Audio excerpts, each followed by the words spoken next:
एक दिन जम्मू काश्मीर पहलगाम रे जो आतंकवादी माने जो बर्बरचित निरीह जनता उपरे जो आक्रमण कले तार फलस्वरूप ये ऑपरेशन सिंदूर आज भारतवर्ष तार पराक्रम देखै से आतंकवादी माननकु समूल निपात करने ये भारतवर्ष सैनिक माने पण करिसंती, प्रधानमंत्री पण करिसंती, प्रतिरक्षा मंत्री पण करिसंती।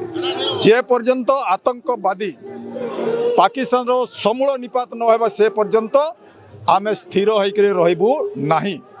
तेणु जो आतंकवादी मान को मारा गला, टार्गेट करा गला, से भारतीय सैनिक माननकु आजिकार दिन रे तिरंगा यात्रा समस्त को आमे सम्मानित करूछु। जो माने देश को रक्षा करुछंती, जो माने बॉर्डर रे दिन राति से माने जगी करी साधारण जीवन यापन को से माने रक्षा करुछंती, से मानन को आज ये तिरंगा यात्रा आमे सम्मानित करूछु, साधुवाद जणाछु, धन्यवाद देउछु।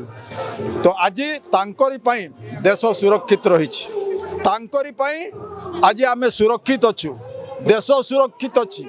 तेणु आजिकार दिन रे जो सैनिक माने वीर सैनिक माने से माननकु आमे नमन करूछु एवं एथिरे जो माने शहीद भी होइछंती से माननकु मध्य आमे भगवान को आगे तांकर श्रद्धांजलि करूछु एवं तांकर आत्मा सुखरे रहू, शांति रे रहू। सेटा ही आजिकार दिन रे विशेष मकसद, विशेष उद्देश्य।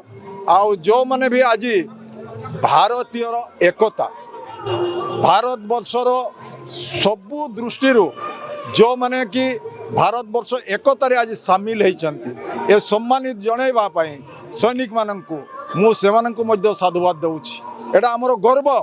आज बिना डाकरा रे आज हजार हजार लोक ए तिरंगा यात्रा रे सामिल हेले, कहीं आमर आत्मविश्वास अच्छी भारतीय सैनिक जे पर्यंत आमर थिबे आमर किछि असुविधा हेबो नाही, ये विश्वास आमर अच्छी। तेणु आज समस्तंकर हजार हजार आमर जो कर्मकर्ता विभिन्न डिपार्टमेंट एनसीसी एयर विंग समस्त मिसिक जो तिरंगा यात्रा सफल कर समस्त को साधुवाद दूसरी, धन्यवाद देती।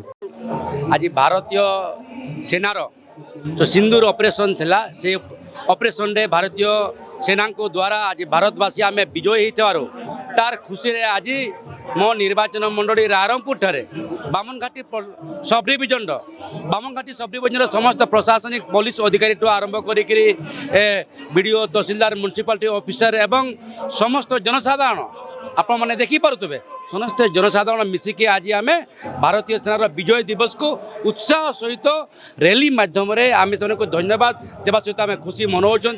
तेणु मो तरफ भारतीय सेना को बहुत बहुत धन्यवाद देवी। आगामी दिन में जदि पाकिस्तान आहरी एपरी जदि मैंने कुकर्म करे तो उचित जवाब देवे बोली जनसाधारण से चिंता कर सारे। तेणु भारतीय सेना को मो तरफ एवं बामनघाटी वासी तरफ अनेक अनेक धन्यवाद दूँ।